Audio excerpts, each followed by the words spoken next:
நீங்கள்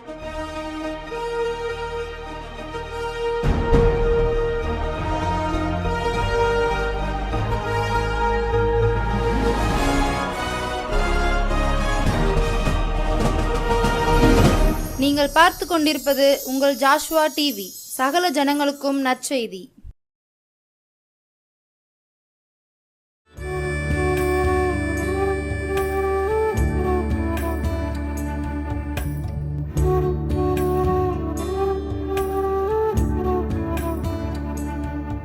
கர்த்தருடைய பரிசுத்த நாமத்துக்கு ஸ்தோத்திரம் உண்டாவதாக. இந்த நாளிலும் நாம் தியானிக்கும்படி தலைகளை தாழ்த்தி ஜெபம் பண்ணுவோம். நன்றி இயேசப்பா, நன்றியோடு துதிக்கிறோம், ஸ்தோத்தரிக்கிறோம். இந்த நாளில் நாங்கள் தியானிக்கிற வேதவசனம் ஆண்டவரே உடைய சமூகத்தில் பிரீதியாய் காணப்படுவதாக என்று ஜெபிக்கிறோம். கர்த்தர் தாமே இந்த வார்த்தைகளை ஆசீர்வதித்து தாங்க, பெருக பண்ணுங்க, பெரிய காரியங்களை செய்யுங்க. இயேசுவின் நாமத்தினாலே பிதாவே, ஆமேன். தியானத்திற்கு முன்பாக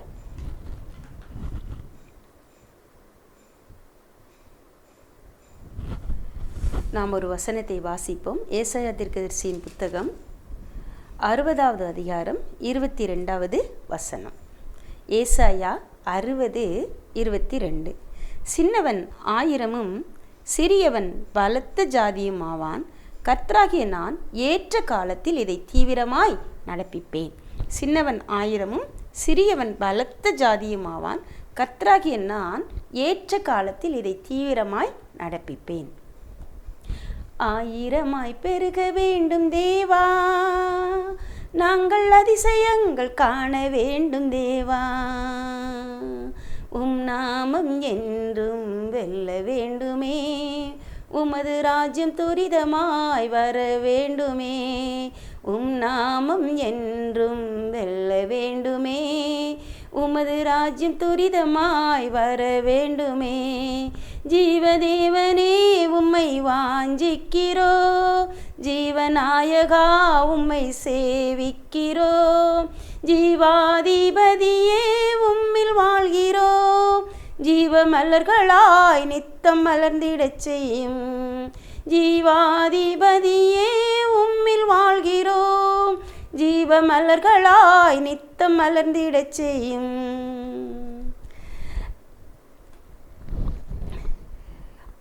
ஆயிரமாய் பெருகச் செய்கிற தேவன் இந்த நாளில் நான் ஒவ்வொருவரையும் பார்த்து சொல்றாரு. ஒருவேளை நம்முடைய பிள்ளைகளை குறித்து, நம்முடைய எதிர்காலத்தை குறித்து நம்ம யோசித்து கொண்டு இருக்கிறவர்களாக காணப்படலாம். ஆனால் ஆண்டவர் இந்த நாட்களில் சொல்றாரு, சின்னவன் 1000மும் சிறியவன் பலத்த ஜாதியும் ஆவான் அப்படின்னு. அதில் நாம் பார்க்குற இந்த காலத்தில் இந்த காரியம் நடக்குமா?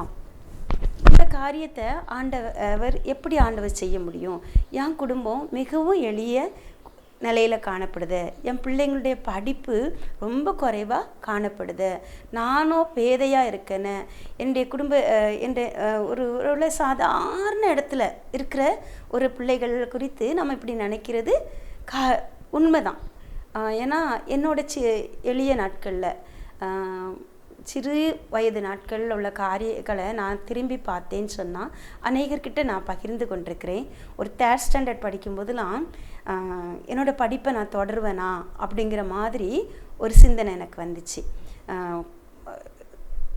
ஏன்னா நான் 1st ஸ்டாண்டர்ட் படிக்கும்போது, 2nd ஸ்டாண்டர்ட் படிக்கும்போது என்னுடைய சொந்த ஊரை விட்டு நான் என்னுடைய அம்மாவோட தகப்பனாரோட ஊருக்கு கடந்து போனேன். திரும்ப அங்கே இருந்தும் ஒரு போராட்டத்தின் மத்தியில் தான் கடந்து திரும்ப எங்களுடைய சொந்த ஊருக்கு வந்தோம். இந்த நாட்களில் நாங்கள் கடந்து போன பாதைகளெல்லாம் பகிர்ந்து கொள்ள எல்லார்கிட்டையும் பகிர்ந்து கொள்ள முடியாத ஒரு வேதனையான நெருக்கமான ஒரு காலங்கள். அந்த காலங்களில் என்னாலலாம் படிக்க முடியுமா, நான்லாம் பெரிய ஆளாக வருவேனா, இந்த படிப்பையே நான் தொடர முடியுமா அப்படின்னு சொல்லி யோசித்திருக்கிறேன். ஒருவேளை நம்முடைய ஊர் பகுதியில் காணப்படுகிற பீடி சுத்து தொழில், 8 வயதிலே பீடி தட்டை தூக்கிட்டேன். 12 வயதில் நல்லா பீடி சுற்றி படிச்சுட்டேன். அப்புறம் 15 வயதுலலாம் பீடி கடைக்கு எங்கள் அம்மா என்னை அனுப்புவாங்க. லீவு நாட்கள்னால் பீடி கடைக்கு போவேன். அதுக்கப்புறம் கூட வேலை வாய்ப்பை கூட ஒரு நம்பிக்கை எனக்கு என் வாழ்க்கையில் ஒரு தெளிவான நம்பிக்கைலாம் இல்லை. எனக்கு தெரிஞ்சதுலாம் ஆண்டவருடைய வார்த்தையை படிப்பேன். அந்த வார்த்தையை படித்தோன்னே ஒரு சந்தோஷம் மனசில் வரும், அதை அறிக்கை பண்ணுவேன். அதை குறித்த ஒரு கற்பனையில் நான் என்ன செய்வேன், இருப்பேன். ஏன்னா ஒரு நிஜ வாழ்வில் அது நடக்கும் அப்படிங்கிற ஒரு நம்பிக்கைலாம் எனக்கு இருந்த மாதிரி இல்லை. ஒரு பெரிய விசுவாசம், பெரிய நம்பிக்கைலாம் எனக்கு இருந்ததுன்னு நான் சொல்ல மாட்டேன். ஆனால் தெரிஞ்சோ தெரியாமலோ என்ன செஞ்சுருக்கேன், வார்த்தையை விசுவாசிச்சிருக்கேன். என்னுடைய வாழ்க்கையில் நான் ஏற்கனவே முந்தி ஒரு தடவை ஒரு செய்தியில் சொன்ன மாதிரி சங்கீதம் 69 இருக்குதுன்னு நினைக்கிறேன். நீங்கள் அடுப்பின் அடியில் கிடந்தவர்களாக இருந்தாலும் வெள்ளியினால் அலங்கரிக்கப்பட்ட புறா சிறகுகளைப் போலவும் அதன் சிறகுகளின் சாயலான பொன்னிறமாகவும் இருப்பீர்கள் அப்படின்னு சொல்லி ஒரு வசனம் உண்டு. அந்த வசனத்தை படித்த உடனே எனக்குள்ளே என்ன அறியாத ஒரு சந்தோஷம். அது ரேமா வார்த்தைன்னு அப்போ எனக்கு தெரியலை. அந்த வயசில் அப்படியெல்லாம் அதை புரிந்து கொள்ள முடியலை. ஆனால் அந்த வசனத்தை எனக்கு டைரிலாம் கிடையாது, என்னோடய ஸ்கூல் நோட்லேயே நான் எழுதி வச்சு அதை வாசிக்கும் போதெல்லாம் எனக்கு சந்தோஷமாக இருக்கும். அதை வாஸ்து என்னவோ நான் தான் அடுப்பு நிலையில் கிடக்கிறவா மாதிரியும், நான் ஒரு நாளில் வெள்ளியினால் அலங்கரிக்கப்பட்ட புறாச்சல்கள் போல் இருக்கிற மாதிரியும் ஒரு கற்பனை என்ன செஞ்சுருக்கேன், பண்ணியிருக்கிறேன். இன்னொரு நேரம் ஒரு 20-23 வயசுலலாம் ஒரு வசனம் இருக்குது, ஐஸ்வர்யமும் கனமும் உம்மாலே வருகிறது. 2 நாளாகமத்தில் அந்த வசனம் சாலமோன் சொல்லுவார், தாவீதுராஜா சொல்லுவார் 1 நாளாகமம் கடைசியில், ஐஸ்வர்யமும் கனமும் உம்மாலே வருகிறது, எவரையும் மேன்மைப்படுத்தவும் பலப்படுத்தவும் உம்முடைய கரத்தினால் ஆகும். அந்த வசனத்தையும் என்னோட நோட்டில் முதல் பக்கத்தில் எழுதி வச்சுக்கிடுவேன். அதை பார்க்குறப்பெல்லாம் எனக்கு சந்தோஷமாக இருக்கும். ஒருவேளை இதை போல் ஐஸ்வர்யம், கனம், மேன்மை இதெல்லாம் வாழ்க்கையில் நான் நினச்சி பார்த்திராத ஒன்று. ஆனால் கற்பனையில் ஒரு இமேஜினேஷனில் நான் என்ன செஞ்சுருக்கேன், இதை நினச்சி சந்தோஷப்பட்டிருக்கேன். அப்படி இருந்தால் நல்லாயிருக்கும், இப்படி இருந்தால் நல்லாயிருக்கும், என்னோடய எதிர்காலத்தில் இதெல்லாம் நான் ஆனால் இதை நான் நினைக்கும் போதெல்லாம் யதார்த்த வாழ்க்கையை பார்க்கும்போது ஒரு கலக்கம் வரும். ஆனால் என்னுடைய அந்த நாட்களில் இங்கே உள்ள ஜெபிக்கிறவங்கக்கிட்ட தலையை கொடுத்து ஜெபிக்கிற பழக்கமும் இருந்துச்சு. என்னுடைய விசுவாச வாழ்க்கையில் நான் வளர்ந்து வரும்போது அவங்க என் தலையில் கழிச்சு ஒருத்தர்லாம் சொல்லுவார், காரணமில்லாத பயம் காணப்படுது. ஆனால் அப்படின்னு சொல்லிட்டு அதுக்கு ஜெபிச்சுட்டு என்னென்ன வார்த்தைகள் சொல்கிறாங்களோ, பைபிள்லேருந்து என்ன வார்த்தை சொல்கிறாங்களோ, எதை தீர்க்க தரிசனமாக சொல்கிறாங்களோ அத்தனையும் என்னோட நோட்டில் டைரியில் நான் நினச்சிருக்கேன், எழுதி வச்சுக்கிடுவேன். கிட்டத்தட்ட 10 வருஷம் கூட ஒரே ஒரு டைரியோடு இருந்த நாட்கள் உண்டு. அந்த டைரியெல்லாம் நான் ஒவ்வொருத்தரும் யார் மூலம் என்னென்ன வார்த்தைகள் கடந்து வந்துச்சோ அந்தந்த வார்த்தைகளெல்லாம் எழுதி வச்சுருக்கேன். நான் ஒரு நாள் இப்படி தேவனுடைய வார்த்தையை பிரசங்கம் பண்ணுவேங்கிறத நான் நினச்சி கூட பார்த்தது கிடையாது. ஆனால் நான் சின்ன வயசாக இருக்கும்போது பாவூர்சத்திரம் எச்சி அக்கா பாவூர்சத்திரம் சர்ச்சில் ஒரு செய்தி கொடுக்கும்போது அவங்க சொல்கிறாங்க, சைக்கிளில் போகிறவங்க அவங்க செய்தி கொடுத்து எனக்கு அது தெளிவாக ஞாபகம் இல்லை. பட் அவங்க சொன்னதோட சாராம்சம் இதுதான். ஒரு சைக்கிளில் நம்ம போகும்போது ஒரு வண்டியில் போகணுமோ காரில் போகணுமோ நம்ம நினைக்கும் அப்படின்னு சொன்னால் அதை நினச்சி ஆண்டவரே நீங்கள் இப்படி வர நாட்களில் நான் ஆசீர்வதிக்க போகிறதுக்காக ஸ்தோத்திரம் அப்படின்னு நீங்கள் சொல்லலாம். அதுதான் அந்த செய்தியோட சாராம்சம். நான் புரிந்து கொண்டது அவ்வளவுதான். ஒரு பெண்கள் கூட்டத்தில் ஒரு 10 நிமிஷத்தில் கொடுத்த செய்தியில். அந்த வயசில் எனக்கு அதுக்கு மேலே அதை தெளிவாக தெரில. அப்படி இமேஜின் பண்ணலாம் அப்படின்னு மட்டும் நான் புரிஞ்சுக்கிட்டேன். ஸோ உள்ளுவதெல்லாம் உயர் உள்ளல் அப்படிங்கிற மாதிரி நெகட்டிவ் தாட்ஸை தள்ளி பாசிட்டிவாக யோசிக்க பழகுனேன், சிந்திக்க பழகுனேன். ஆனாலும் நெகட்டிவ் தாட்ஸ் நிறையா வந்திருக்கு. முறுமுறுப்புகள், அங்கலாய்ப்புகள், போராட்டங்களை கடந்து போயிருக்கேன். ஆனால் அந்த சூழ்நிலைகளை கடந்து போகும்போது பாடல்கள் மூலம் உள்ள வார்த்தைகள் மூலமும் என்னை பலப்படுத்தியிருக்கேன், எழுதி வச்சுருக்கிறேன். பாடல்கள் மூலமும் நிறையா நமக்கு விசுவாச பாடல்கள் உண்டு.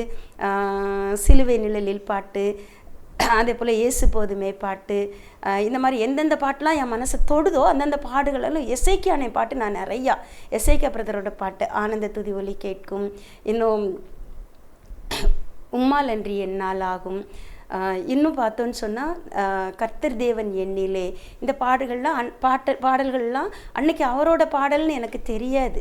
ஆனால் இசைக்கான பாட்டுனே தெரியாமல் நிறையா பாடல்கள், பராக்கா பாடல்கள் நிறையா எனக்கு டீச்சர் ட்ரைனிங்கில் ஒரு அக்கா கற்று தந்திருக்காங்க. அதன் மூலம் நான் என்ன செஞ்சுருக்கேன், அந்த பாடல்களை மனப்பாடம் பண்ணி தனியாக இருக்கும்போது ராகம் சரியாக இருக்கா தப்பாக இருக்காலாம் தெரியாது. பீடித்தட்டு மடியில் இருக்கும், பீடி சுற்றிக்கிட்டே நான் பாடுவேன். அதுபோல் பாத்திரம் விளக்கும் போது, துணி துவைக்கும் போதெல்லாம் பாடல் பாடிக்கொண்டே. ஆனால் ஆண்டவர் இதெல்லாம் என்ன செஞ்சுருக்காரு அப்படின்னா, நான் பாட்டு தான் பாடுறேன் நான் நினச்சிக்கிட்டு இருந்தேன். ஆண்டவர் என்னோட நினைவுகளை அறிந்த அவர் நேர்த்தியாக என்னை உயர்த்தி கொண்டு வந்தார். படிப்படியாக எப்படி தாவீதை வர வர ஈசாக்கு வர வர விருத்தியானானோ, தாவீது நாளுக்கு நாள் விருத்தியானானோ, இயேசுவானவர் ஆண்டவர் நாளுக்கு நாள் விருத்தடைய பண்ணினாரோ, அதே போல் என்னையும் கூட நாளுக்கு நாள் அவருக்குள்ளேயும் வேறொன்று செய்தார். அவருடைய காரியங்களையும் வளர்த்து வந்தார். அவருடைய காரியங்களை கற்றுத்தந்தார். எப்படி கனி செடியாக அவர் நிலைத்திருந்து அந்த கிளை நறுக்கி களை பிடுங்கி கர்த்தரே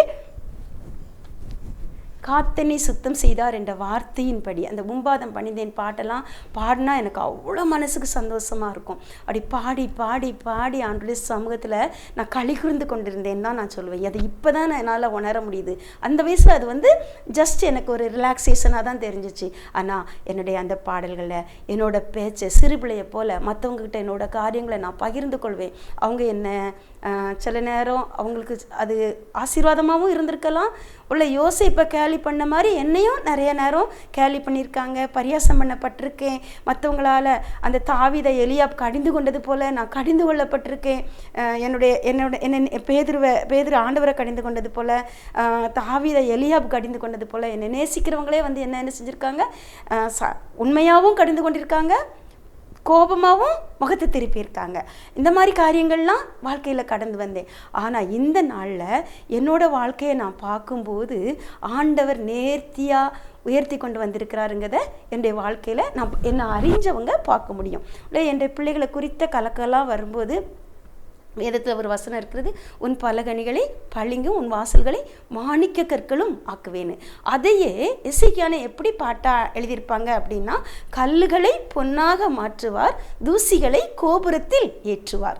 ஸோ என் பிள்ளைகளை பார்க்கும்போது என்னுடைய பிள்ளைகளோட படிப்பு நிலைகள், என்னோட சூழ்நிலைகள், என்னோட உலக பிரகாரமான அந்த ஸ்டேட்டஸ் எல்லாம் நான் பார்க்கும்போது மேலான நிலைக்கு நாங்கள் போக முடியுமா அப்படிலாம் போராட்டம் என் மனசுக்குள்ளே வரும்போதெல்லாம் இந்த வார்த்தை தான் என்னை தேற்றும். நான் அப்படியே அந்த பாட்டை தான் படிப்பேன். இந்த வசனத்தை நினச்சிக்கிட்டே என் பிள்ளைங்களை கல்லாவும் தூசியாகவும் எங்களெல்லாம் ஒன்றும் இல்லாததாகவும் யோசித்துக்கிட்டு கல்லுகளை பொன்னாக மாற்றுவீர், தூசிகளை கோபுரத்தில் ஏற்றுவீர்னு சொல்லி ஆண்டவரை நோக்கி என் இருதயம் பாடும். பாருங்க, அவர்கள் அவரை நோக்கி பார்த்து பிரகாசம் அடைந்தார்கள், அவர்களுடைய முகங்கள் வெட்கப்படவில்லைன்னு வேதம் சொல்லுது. ஸோ இந்த எல்லா சூழ்நிலையும் நான் மனிதரை நோக்கி பார்க்கல. ஒருவேளை சந்திக்கக்கூடிய சூழ்நிலையை ஆண்டவர் ஏற்படுத்தியிருந்தாரு அப்படின்னு சொன்னால் என்னோட காரியங்களை நான் மனிதர்கள்ட்ட பகிர்ந்திருப்பேனே ஒழிய எந்த மனிதர்களையும் நான் நேரடியாக போய் இந்த மனிதன்கிட்ட போய் ஒத்தாசை கேட்கணும்னு சொல்லி நான் நேரடியாக கடந்து போன மாதிரி எனக்கு ஞாபகம் இல்லை. ஆண்டவரே அந்த ஒரு வசனம் ஏசாயா 65 இருக்குன்னு நினைக்கேன், 64 இருக்குது. 64:4 தேவனே உமக்கு காத்திருக்கிறவர்களுக்கு நீர் செய்பவைகளை நீரே அல்லாமல் உலகத் தோற்றம் முதல் கொண்டு ஒருவரும் கேட்டதுமில்லை, செவியால் உணர்ந்ததும் இல்லை, அவைகளை கண்டதும் இல்லை. மகிழ்ச்சியாய் நீதியை செய்கிறவர்களையும் 64:5 மகிழ்ச்சியாய் நீதியை செய்கிறவர்களையும் உம்முடைய வழிகளில் உம்மை நினைக்கிறவர்களையும் சந்திக்கிறீர். பாருங்க, இந்த வசனத்தின்படி அவருக்கு காத்திருக்கோம்.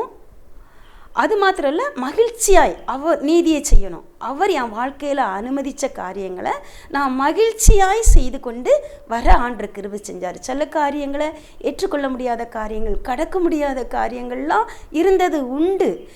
ஆனால் ஆண்டவர் அது எனக்கு வாழ்க்கையில் அனுமதிச்சிருக்கிறாரு, இதை நான் ஏற்றுக்கொள்ளணும், இது என் தேவன் எனக்கு நியமித்த பாதைன்னு சொல்லி சந்தோஷத்தோடு அதை ஏற்றுக்கொண்டு கடந்து செல்லும் போது அந்த மகிழ்ச்சியாய் நீதியை செய்கிறவர்களையும் உம்முடைய வழிகளில் உம்மை நினைக்கிறவர்களையும் நீர் சந்திக்கிறீர். அவரே சந்திப்பார், அவரே தம்முடைய தூதர்களை அனுப்பினார், அவரே காரியங்களை நேரிட பண்ணினார், அவரே நேர்த்தியாக எல்லா காரியங்களும். என்னுடைய வாழ்க்கையில் பார்த்தோன்னு சொன்னால் நான் 10th ஸ்டாண்டர்ட் முடிக்கும் போது டீச்சர் ட்ரைனிங் என்னோட ஸ்கூலை தேடி வர கர்த்தர் கிருபை செய்தார். ஏற்ற காலத்தில் திருமணத்துக்கு வரன் தேடி வர கிருபை செய்தார். குறித்த காலத்தில் குழந்தைகளை தந்தார். அது மாத்திரம் இல்லை, என்னுடைய பிள்ளைகளுடைய காரியங்கள்லையும் அவங்களோட எதிர்காலத்தை உள்ள அவங்களுடைய படிப்பின் காரியங்களில் நேர்த்தியான காரியங்களை ஆண்டவரே செய்து தந்தார். நாங்கள் எத்தனை நேரம் சொன்னாலும் எங்களுடைய ஞானமோ எங்களுடைய பிரயாசமோ மனிதர்களுடைய ஒத்தாசையோ இல்லை, ஆண்டுடைய கிருபை மாத்திரம் செய்தது இந்த நாட்களில். ஒருவேளை என் மகன்லாம் அந்த மோசையை போல திக்கு வாயும் மந்த நாவும் உள்ளவனாக இருந்தவனை இன்னைக்கு ஆண்டவர் ஒரு நல்ல பிஸ்னஸை செய்ய, வர்ற பிஸ்னஸில் பலரோட பேச பழக அதை நேர்த்தியாக செய்யக்கூடிய கிருபையை எனக்கே ஆச்சரியமாக இருக்கும். அதாவது நாங்கள் கிரகிக்க முடியாத காரியங்களை நீங்கள் எங்கள் வாழ்க்கையில் செய்கிறீங்க அப்படிங்கிறதுக்கு என் மகனோட வாழ்க்கை ஒரு எடுத்துக்காட்டு. அதே போல் என் மகளையே குறிச்சுமே நாங்கள் அவள் கொஞ்சம் எப்படி சொல்கிறது, கொஞ்சம் ஸ்மார்ட்டாக இருப்பாள். ஆனாலும் நாங்கள் அவள் அளவுக்குலாம் இல்லை. ஆனால் ஆண்டுடைய கிருபையினால் நேர்த்தியாக அந்தந்த நாட்களில் அவளுடைய காரியங்களை கர்த்தர் வாக்கிய பண்ணார். ஒரு மெடிக்கல் ஃபீல்டை செலக்ட் பண்ணக்கூடிய கிருபையை கொடுத்தாரு. தைரியமாக அதுக்கு காத்திருக்கக்கூடிய கிருபையை கொடுத்தாரு. எந்த ஒரு செலவும் இல்லாமல், ஒருவேளை பெருமைக்காக சொல்லலை, ஆண்டுடைய நாம மகிமைக்காக சொல்கிறேன். ஒருத்தங்க இது கூட எங்கள் சார்ட்ட சொன்னாங்களாம், ஒரு பிள்ளை எஸ்ஆர்எம்மில் ஒரு பிள்ளை வேலூரில் படிக்கி. என்கிட்டையுமே சொன்னாங்க, ஒரு எஸ்ஆர்எம்மில் எப்படி படிக்கி அப்படின்னு எல்லாரும் என்கிட்ட கேட்காங்கம்மா அப்படின்னு எங்கள் சார் என்கிட்ட சொன்னாங்க. ஏன்னா எஸ்ஆர்எம்மை குறித்து அது ஒரு பெரிய யூனிவர்சிட்டிங்கிற நாலேஜ் கூட எங்கள் 2 பேருக்குமே இல்லை. அவங்களும் ரொம்ப தயங்கி தான் சென்னைக்கு அனுப்புனாங்க. எனக்கு அதை குறித்த ஒரு தெளிவான அறிவு இல்லை. ஆனால் ஆண்டவர் நேர்த்தியாக வழி நடத்தினார். என் பையன் அதில் உறுதியாக இருந்தான். நாங்கள் பணம் கொடுத்து சேர்க்க மாட்டோங்கிறது அவனுக்கு தெரியுங்கிறதுனால அவனே எக்ஸாம் டான்செட் எழுதினான். ஆண்டுடைய கிருபையினால் அவனும் டான்செட் எழுதி செலக்ட் ஆனான். அவரோடு உள்ள நண்பர்களையும் அதற்கு நேராக வழி நடத்தக்கூடிய ஒரு வாய்க்காலாக அவன் காணப்பட்டான். டான்செட் எழுதி எக்ஸாம் மூலம் கவர்மெண்ட் செலெக்ஷனில் அவன் செலக்டாக ஆண்டவர் கிருபை செஞ்சார். எஸ்ஆர்எம்மில் போய் படிக்க கர்த்தர் உதவி செய்தார். அதே போல் என் மகளும் வெள்ளூர் யூனிவர்சிட்டியோட எக்ஸாம் எழுதி பாஸ் பண்ணி அந்த இன்டர்வியூலையும் செலக்ட் ஆகி அவள் எந்த ஒரு பண பேமெண்ட்டும் இல்லாமல் அதற்கென்று நியமித்த அந்த ஃபீஸ் மட்டும் அவங்க யூனிவர்சிட்டி நியமித்த ஃபீஸ் மட்டும், அதே போல் எஸ்ஆர்எம் யூனிவர்சிட்டிலையுமே அந்த செலக்டான கவர்மெண்ட் கோட்டாவில் செலக்டான ஃபீஸ் மட்டும்தான் செய்து என்ன செஞ்சாங்க, கட்டி படித்தாங்க. அந்த இடத்துல படித்தது பிள்ளைகளுடைய எதிர்காலத்துக்கு நல்ல ஒரு ஆசீர்வாதமான அஸ்திபாரமாக காணப்பட்டது. இன்றைக்கி அவளுக்கும் நேர்த்தியான ஒரு திருமண வரன் தேடி வரவும் உள்ள என்னுடைய கணவர் எப்படி எதிர்பார்த்தாங்களோ அதே போல் ஒரு வரன் தேடி வர கர்த்தர் உதவி செய்தார். அவள் வெளிநாடு போவான்னு நாங்கள் நினைக்கல. என்னோட ஒரே ஜெபம், அடுத்த தெருவில் இருந்தாலும் சரி அயல் நாட்டில் இருந்தாலும் சரி ஆசீர்வாதமாக பிள்ளை இருக்கணும், அமைதியாக இருக்கணும், சமாதானமாக இருக்கணும். இந்த ஜெபத்தின்படி ஆண்டவர் இந்த நாட்களில் அவளை வெளிநாட்டுக்கு கொண்டு சென்றிருக்கிறாரு. என்ன நோக்கத்துக்காக கொண்டு சென்றாரோ அந்த தெய்வீக நோக்கத்தை அவளுடைய வாழ்க்கையிலையும் நிறைவேற்றுவார் அப்படிங்கிறத நான் விசுவாசிக்கிறேன். அதே போல் என்னுடைய மகனுடைய வாழ்க்கையிலையும் கூட ஒரு பிஸ்னஸை நாங்கள் வச்சு கொடுப்போன்னு யோசிக்கவும் இல்லை. நாங்கள் 2 பேரும் வேலை பார்த்ததுனால அவனும் வேலை பார்ப்பான் அப்படி தான் யோசித்தோம். ஆனால் ஆண்டவர் அவனை ஒரு பிஸ்னஸ் மேனாக தெரிந்து கொண்டதுக்கும் ஒரு முகாந்திரம் உண்டு. அந்த முகாந்திரத்தையும் அவருடைய வாழ்க்கையில் ஆண்டவர் நேர்த்தியாக அவனை கொண்டு செய்து முடிப்பார், அநேகருக்கு ஆசீர்வாதமாக மாற்றுவாருங்கிறத நான் விசுவாசிக்கிறேன். ஒருவேளை நான் இன்றைக்கி செய்தி ப்ரிப்பேர் பண்ணுறதை விட ஆண்டவர் அவருடைய நாம மகிமைக்காக சாட்சி சொல்ல தெரிந்து கொண்டாரா என்னன்னு எனக்கு தெரியலை. ஒரு சின்ன காரியத்தை மட்டும் சொல்லி நான் முடிக்க போகிறேன். யோசேப்போட வாழ்க்கையில் யோசேப்போட எதிர்காலத்தை குறித்த எந்த நிச்சயமும் இல்லாத நிலைக்கு யோசேப்பு கொண்டு போகப்பட்டான். தகப்பனுடைய வீட்டிலேருந்து பிரிந்து போனான், பிரித்து கொண்டு செல்லப்பட்டான், சகோதரர்களால் விற்கப்பட்டான். அடுத்தால பார்த்தோம்னா சிறைச்சாலைக்குள்ளே போயிட்டான். அவனுக்குள்ள ஒரு தாகம் இருந்தது, ஒரு தரிசனம் இருந்தது, ஒரு கற்பனை இருந்தது, கனவு இருந்துச்சு. ஆனால் அது எப்படி நடக்கும், ஒன்றுமே இல்லை அவ்வளவுதான் அப்படின்னு சொல்லி குழியை தோண்டி மூடின மாதிரி காணப்பட்டுச்சு. ஆனால் அந்த யோசேப்பை இல்லவே இல்லை அப்படின்னு நினச்ச, உலகத்திலே இல்லை, வாழ்க்கையே முடிஞ்சு போச்சு அப்படின்னு நினச்ச யோசேப்பை ஆண்டவர் பின்னாட்களில் எப்ராஹிமை கொடுத்து மனாசையை கொடுத்து பெருக பண்ணி அந்த வசனத்தெல்லாம் வாசித்தோன்னு சொன்னால் மிகப்பெரிய ஒரு பிரசங்கமாக இருக்கும். அந்த எப்ராஹிமனை இவனும் பெருகுவான், இவன் தம்பியோ இவனிலும் அதிகமாய் பெருகுவான்னு சொல்லி யாக்கோபு மூலம் ஆண்டவர் நினைச்சுவார், யோசேப்போட பிள்ளைகளை ஆசீர்வதிப்பார். அது மட்டும் இல்லை, கோத்திரங்கள் 12 கோத்திரங்களை ஆண்டவர் மோசே மூலம் பங்கிடும்போது 12 கோத்திரங்களுக்கு நிலங்களை பங்கிடும்போது லேவி கோத்திரத்தை ஆண்டவர் என்ன செய்கிறாரு, ஆசாரிய பட்டத்துக்கு தெரிந்து கொள்கிறாரு. அப்போது மீதி 12 கோத்திரமாக அந்த தேசத்தை பங்கிடணுங்கும்போது யோசேப்போட பிள்ளைங்க 2 பேரையும் ஆளுக்கு ஒரு கோத்திரமா யோசேப்புக்கு 2 கோத்திரம் என்ன செஞ்சது, கொடுக்கப்பட்டது.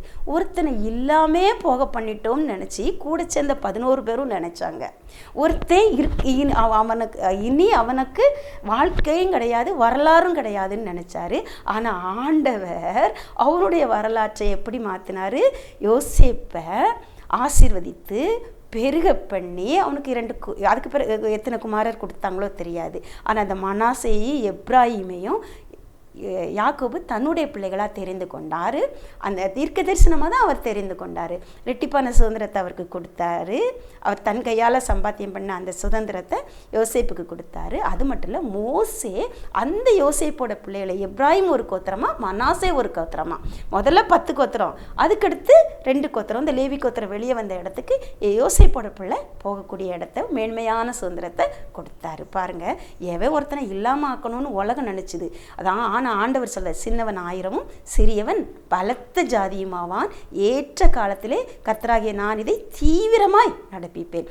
பாருங்க, ஒருத்த இல்லாமல் பேருவான்னு உலகம் நினைச்சா ஆண்டவர் ரெட்டிப்பான நன்மையை கொடுத்து ஆசீர்வதித்தார். அதுதான் நம்ம ஆராதிக்கிற நல்ல தேவன். அவர் நம்மை 1000 பெருக செய்வார். இது எல்லாத்துக்கும் பாருங்க, யோசேப்பு விசேஷமாக எந்த பிரயாசமும் படலை.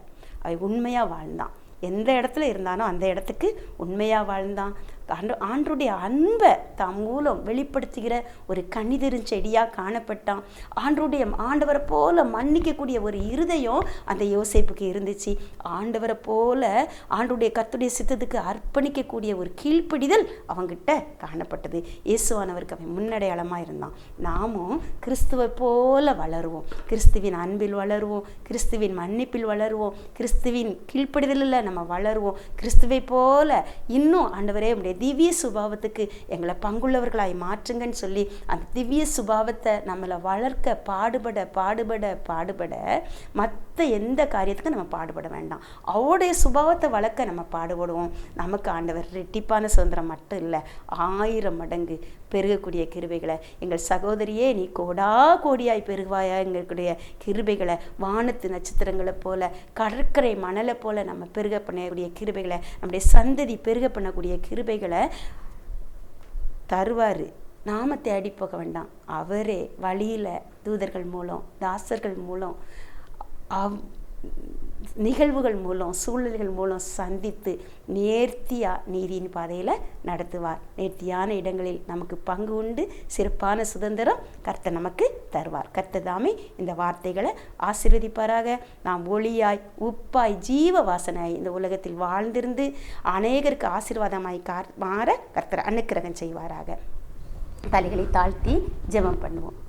அன்பினாலும் காண வேண்டும் என்றும் நாங்கள் மன்னிக்கும் சிந்தையால் நிறைய வேண்டும், கீழ்ப்படிதல் ஆனந்தம் ஆகிட வேண்டும், எதிராளி தந்திரத்தை வெல்வதே இன்பம், கீழ்ப்படிதல் ஆனந்தம் ஆகிட வேண்டும், எதிராளி தந்திரத்தை வெல்வதே இன்பம்.